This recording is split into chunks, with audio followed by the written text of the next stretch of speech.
દાદા કઈ રીતે જગત કલ્યાણ થઈ શકે? જો બીજા શુદ્ધાત્માઓ પર આ રીતે આપણે વિચાર કરીએ તો કઈ રીતે જગત કલ્યાણ થઈ શકે? જો આમ જ વિચાર કરીએ કે ભાઈ આપણે નીચી મૂંડીએ બધું આપણે પોતાની રીતે સમજીને કર્યા કરીએ તો જગત કલ્યાણ પછી કેવી રીતે થાય? જગત કલ્યાણ જે પોતાનું કલ્યાણ કરે છે ને એ જ જગત નું કલ્યાણ કરી શકે છે. પેલું પોતાનું જ કલ્યાણ કરવાનું. શું કરવાનું? પોતાનું કલ્યાણ કરવું. જગત કલ્યાણ ની તો ભાવના પામવાની છે. એના માટે અહીંથી ટ્રેનમાં દોડ કરવાની નથી. બરોબર દાદા, એ ભાવના ભાવીએ અને એવો પછી પ્રસંગ આવી જાય અને કલ્યાણ થાય. વ્યવસ્થિત થઈ જાય. પોતાનું જ કલ્યાણ કરે છે એ જગત નું કલ્યાણ કરે છે. જેને પોતાનું કલ્યાણ કર્યું નથી કોઈનું કલ્યાણ કરે નહીં. એ કોઈનું કરી શકે જ નહીં દાદા. કરી શકે જ નહીં. આ તો સચોટ વિજ્ઞાન છે. આ તો વિજ્ઞાન એટલે બધા બહારનો ગમે તે માણસ આવ્યો હોય તો એને એક્સેપ્ટ કરે. અને આ શાસ્ત્ર જ્ઞાન બહારના માણસ એક્સેપ્ટ નહીં કરે.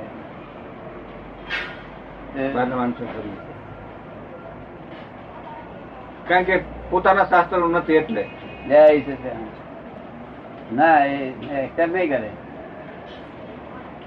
જે ધર્મ ના હોય એ ધર્મ ને એક્સેપ્ટ કરે ને બીજા ધર્મ ને એક્સેપ્ટ ન કરે. ના પડે એટલે એક્સેપ્ટ નહીં કરે. એક્સેપ્ટ તો વિજ્ઞાન હોય તો જ બધા એક્સેપ્ટ. હા, વિજ્ઞાન હોય તો. બાકી આ શાસ્ત્ર તો જ્ઞાન કહેવાય. શાસ્ત્ર એ પુસ્તક નું જ્ઞાન. હા, એ દરેક નું જ્ઞાન જુદા જુદા હોય. એ તો એની ડિગ્રી પ્રમાણે હોય દાદા. હા, ડિગ્રી પ્રમાણે હોય.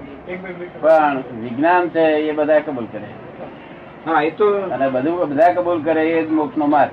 એ મોક્ષ નો માર્ગ બધા કબૂલ કરે. ગમે તે નાતનો હોય, ગમે તે જાતનો હોય, એ કબૂલ કરે. હા, એ મોક્ષ નો માર્ગ. શાદ વાત થયો ને દાદા, શાદ વાત એનો આત્મા કબૂલ કરે. આત્મા કબૂલ કરે.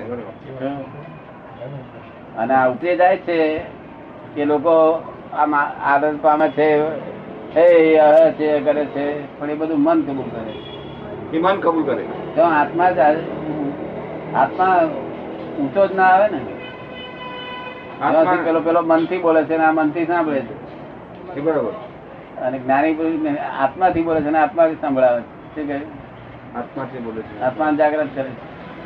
સામાન્ય આત્માને જાગૃત કરે. કારણ કે એની વાણી છે તે આવરણ ભેદી હોય.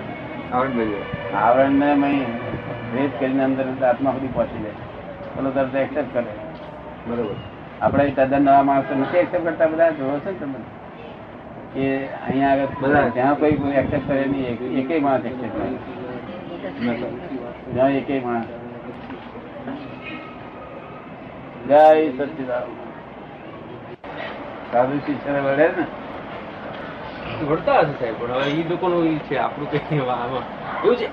એ લોકો જે દીક્ષા લીધી, એ લોકો જે રીતે આચરણ કરતા હોય કે રહેતા હોય એની ઇનર લાઈફ આપણને સંસારી બહુ ખ્યાલ ન પણ હોય. આપણને કેતા હોય ન પણ કેતા હોય. દેવું પાતળા પડી ગયા છે. મને આપને કહ્યું ને, મને જ્ઞાન મારું ઘણું ઓછું છે. હું એમ માનું છું મારે મોક્ષાર્થ તો મારે મારે પકડવો છે. આ બધી વસ્તુ પણ કેમ પકડાય, કેવી રીતે પાતળા પીડા પડાય? પાતળા પડાય એટલે પેલા કરતા ક્રોધ ઓછો આવે છે. પાતળા પીડા કહેવાય છે. પેલા કરતા ઓછો આવે છે. પેલા કરતા કોઈના ઉપર રાગ ઓછો થાય છે, દ્વેષ ઓછો થાય. અપમાન કરે તો જરાક વાર લાગે, 1 મિનિટ લાગે, 1 સેકન્ડ લાગે, પછી કઈ અપમાન કરે તો 1 સેકન્ડ જરાક લાગે આપણને મનમાં. મારું અપમાન થયું એમ. પછી ગજુ કપાઈ જાય 2000 રૂપિયાનું તો કઈ નથી. હા, તો કઈ નથી. પૈસાની તો મને ગલતી જ નથી. આ હિસાબે નહીં. ધર્મ હું બેન દીક્ષા લીધી એટલે જરાક ધર્મ સમજતો થયો, પણ એ પૈસાની રીતે તો હું કોઈ દી મને કઈ અફસોસ થતો જ નહીં. વાઈફ જોડે વેડો છે નહીં, કોઈ દિવસ પૈસા બાબત કોઈ દિવસ નહીં. વાઈફ જોડે બીજી રીતે વેડો છે ને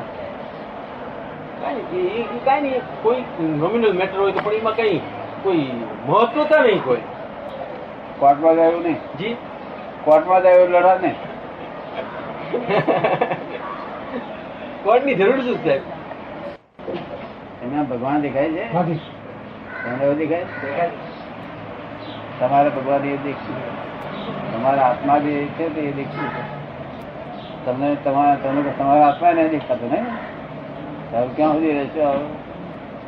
લીમડી એ આપને- મુંબઈ લેવડી મેં આપણે પહેલા જ કહ્યું કે પુરુષાર્થ કરવાનો પુરુષાર્થ શું કરવાનો, તો અમને તો બધાએ કોઈ એમ કીધું ભાઈ સામાયિક કરો, પ્રતિક્રમણ કરો, વ્રત કરો, ઉપવાસ કરો, એમ્બિલ કરો, એમ કહે છે. જે અમુક વસ્તુ થાય છે નથી પણ થતી. સામાયિક વખતે મન ઠેકાણે રહેશે. રાખી શકીએ, થોડીક વાર રાખી શકીએ, પછી પાછું ન રહે. 45 મિનિટ સુધી ન રહે, થોડીક વાર રહે પણ 45 મિનિટ સુધી ન રહે. ના, એટલે સામાયિકના પૂરા સમય સુધી સ્થિર મન ન રહે, થોડી થોડી વાર રહીએ, પાછું છટકે, પાછું થોડી વાર રહીએ. પછી અમે કઈ આવતો નથી દેવા. એની દવા જ્ઞાની પુરુષ જાણે, મને નથી ખબર. ટ્રાય કરીએ, અમે ટ્રાય કરીએ, બાકી એ દવા જ્ઞાની પુરુષ જાણે, મને નથી ખબર. એ મને બરાબર નથી, મને તો ખબર નથી, હું જાણતો નથી. આપણે હું સાહેબ જાણતો ન હોય, જ્ઞાની અજ્ઞાની કેવી રીતે આ રસ્તામાં બધા સરસ છે. એમ નહીં સાહેબ, હું ન જાણતો હોય, મને પોતાને જ્ઞાન નથી, તો મને જ્ઞાની કેમ કહું, અજ્ઞાની કેમ કહું? હું જ પોતે જ અજ્ઞાની હોઉં, હું કેવી રીતે લેબલ આપું? એ તો કે હું પોતે જ અજ્ઞાની હોઉં તો બીજાને કેવી રીતે લેબલ આપું? હું પોતે જાણતો ન હોય તો હું જ્ઞાની કે અજ્ઞાની કેવી રીતે કહું? મને પોતાને જ નોલેજ નથી. હા, તમે મને મારો ધંધો કહો કે જેમાં ઉધાર કેમ થાય, હું કહું બરાબર. ઇન્કમ ટેક્સ કેમ પતા હોય તો હું કહું સાહેબ. શાનો ધંધો કરો છો? હું આ સૂત્ર છે કોટનિયન, હું નોકરી કરું છું એક ચીફ એકાઉન્ટન્ટ તરીકે. ના ના, એ તો ટાઈમ આપણો કેવો ટાઈમ? સવારમાં હોય, સવારમાં હોય તો પછી હોજનું 5 વાગ્યા પછી 7 વાગ્યા 8 વાગ્યા. એ પહેલા આપણા વાક્યો આવતા હતા જન્મમાં પ્રવાસીમાં આવતા દર હતા. રવિવારે. પ્રવાસીમાં આવતા હતા. દર રવિવારે આવતા. હા, એ વાક્યો વાંચેલા એટલે એના મનમાં એમ થયેલું કે જન્મભૂમિ પૂછ્યું કે દાદા ભગવાન ક્યાં આગળ છે. બરોબર. એમ કરતા કરતા વર્ષ 1.5 વર્ષ થઈ ગયું મારે. હા, અને કઈ ઠેકાણું ના પડ્યું તો આજે આમાં શ્રીમદનું આ જે છે ને, તેમ આ આત્મા વિભાવ પરિણામને ભજે છે ત્યાં સુધી તેને ચંદન વૃક્ષ કહીએ છીએ. ત્યાં સુધી ચંદન વૃક્ષને કહીએ છીએ, વિભાવ પરિણામને. એ જે વાત છે એ જરા વિસ્તૃત સમજવા માંગે છે.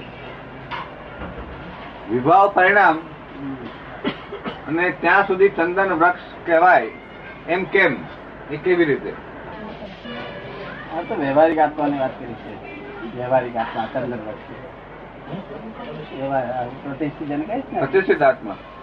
ચંદન વૃક્ષ. વિભાવ એટલે પ્રતિષ્ઠિત આત્માની વાત છે, તો એને ચંદન રૂપ કરી છે.